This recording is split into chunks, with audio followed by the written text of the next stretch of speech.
Kwanza mheshimiwa, karibu sana. Asante sana kaka Alphonse. Jana vikao vimeanza na leo vimeendelea. Tunamshukuru Mungu. Tunaendelea kujifunza tukiwa kazini pia. Bwana, hoja ambayo imeibuka ni kwamba wewe ni msanii wa Bongo Flava lakini pia ni kiongozi. Vipi kuhusiana hizi rasta sasa? Maana kamati nazo za maadili zinakutaka unyoe. Na ni mimi pia nikiwemo ni mjumbe wa kamati ya maadili.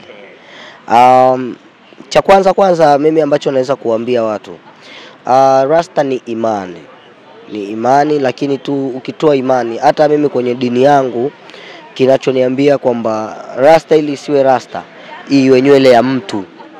Yaani nywele ya mtu, uga nywele yako umekata, ndio mimi nakuja naichukua naweka.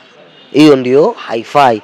Lakini nywele ikiwa ya kwako, ina maana kwamba mimi hata kwenye ibada na swali, kwa sababu ni nywele yangu.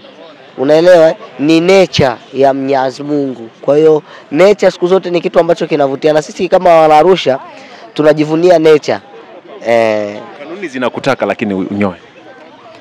Bado sijapita kwenye kanuni sana, lakini mimi ambacho nachoweza kujua ni kwamba endapo itabidi nikate, nitakata. Lakini ninachoamini pia sio kwamba kitu ambacho kinaenda kufanya kazi. Ndiye kuwepo hapa ni mtu mwingine tofauti kabisa. Lakini endapo itahitajika, nitakata. Lakini pia kumbuko pia nina kazi, hii sio kazi. Nina kazi ambayo kazi yangu mimi ni ya sanaa, ambayo inajumuisha vitu kama muonekano na nini.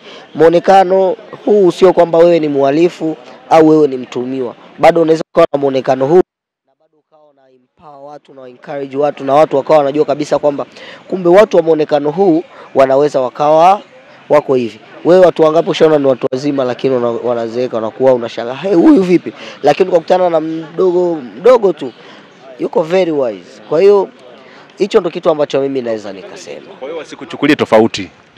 Kwa sababu kitabu ni mpaka ukifungue. Kwa hiyo tupiane muda, ni mapema sana kuanza kujajiana kwa vitu vingine. Sasa hivi tuangalie kwanza kilichopo mbele yetu, twende tukatimize ilani ya Chama cha Mapinduzi na twende tukasimame haswa. Itabidi kunyoa utanyoa, itakapobidi kuacha. Itabidi ninyoe, kwa sababu sio pia ni kitu ambacho mimi hii rasta ina mwaka nao wa 9. Na huwa nakata, napunguza na nini, ndio maana usikione hivi, lakini ina mwaka wa 9. Kwa hiyo sio pia ni kitu ambacho nilizaliwa nacho, ni kitu ambacho nilikuwa niko inspired, nikapenda rasta, nikaangalia imani yake, nikafekenyua, nikaamua kuwa rasta. Kwa hiyo endapo pia hukupata nitoe rasta, nitakuwa sina shaka, kwa sababu mwisho wa siku vitu vyote na sisi wote tuko chini ya kanuni, sheria na taratibu ambazo zimewekwa. Asante sana.